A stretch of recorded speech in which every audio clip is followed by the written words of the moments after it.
बिहार में जातीय जनगणना पर रोक। अब जातियों को इकट्ठा करने और बांटने की राजनीति। बिहार सबसे आगे। भारतीय राजनीति हो या चुनाव, इनमें जातियों का बड़ा महत्व होता है। राजनीतिक पार्टियां या नेता जब कहते हैं कि हम जातियों को इकट्ठा कर रहे हैं, तो हकीकत में वो उन्हें बांट रहे होते हैं। धर्म, जाति और समुदायों को बांटने का ये सिलसिला अंग्रेजों के जमाने से चलता आ रहा है। जब जरूरत पड़ती है, इन्हें ठोक पीट कर एक कर लिया जाता है और जरूरत के अनुसार ही इन्हें फिर से बांटने में सारी ऊर्जा झोंक दी जाती है।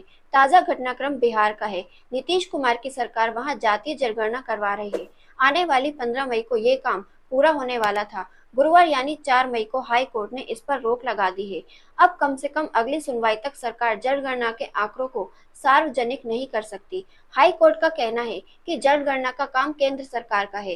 राज्य यह तभी करवा सकता है जब विधानसभा में इस आशय का कानून पारित किया जाए। 7 जनवरी से जातीय जनगणना शुरू हुई। 15 अप्रैल से इसके दूसरे फेज की शुरुआत हुई। 21 अप्रैल को मामला सुप्रीम कोर्ट पहुंचा। 27 अप्रैल को सुप्रीम कोर्ट ने हाई कोर्ट जाने को कहा। हाई कोर्ट ने 2 और 3 मई को सुनवाई के बाद फैसला सुरक्षित रखा। 4 मई को बिहार में जातीय जनगणना पर रोक लगा दी। दरअसल बिहार में जातियों का शुरू से ही संवैधानिक महत्व रहा है। लंबे समय से यहाँ मांग चल रही है कि जिस जाति का जितना हिस्सा जनसंख्या में है, उसे उतनी ही मात्रा में आरक्षण दिया जाए। पिछले दिनों कांग्रेस नेता राहुल गांधी ने भी यही मांग उठाई थी और कहा था कि जिसका जितना हिस्सा, उसकी उतनी भागीदारी तय हो। कुल मिलाकर बिहार में सारा मामला अन्य पिछड़ा वर्ग ओबीसी और आर्थिक पिछड़ा वर्ग ईबीसी को लेकर चल रहा है। पिछली जनगणना के अनुसार बिहार में ओबीसी और ईबीसी की हिस्सेदारी 55% थी।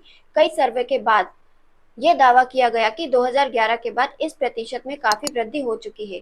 जैदू और राजव का दावा है कि बिहार में ओबीसी और ईबीसी की हिस्सेदारी 70% से भी अधिक हो चुकी है। 2024 में राजद और जैदू इसे भुनाना चाहते हैं। जातीय जनगणना में कब क्या हुआ, अब ये जानते हैं। 27 फरवरी 2020 जाति आधारित जनगणना का प्रस्ताव बिहार विधानसभा में पास हुआ। अगस्त 2021 सीएम नीतीश कुमार ने तत्कालीन नेता प्रतिपक्ष तेजस्वी यादव से मुलाकात की। जातीय जनगणना पर सहमति बनी। 23 अगस्त 2021 सीएम तेजस्वी यादव 11 नेताओं ने पीएम से मुलाकात की और जाति आधारित जनगणना कराने की मांग की। 1 जून 2022 को जाति आधारित जनगणना के मुद्दे पर बिहार में सर्वदलीय बैठक हुई। सभी पार्टियों की सहमति बनी। 2 जून 2022 को कैबिनेट ने जातीय जनगणना को पारित कर दिया। पिछड़े वर्ग का कहना है कि जब अनुसूचित जाति जनजाति को जनसंख्या के आधार पर आरक्षण दिया जा रहा है, तो पिछड़े वर्ग के लिए यही आधार क्यों नहीं माना जाता।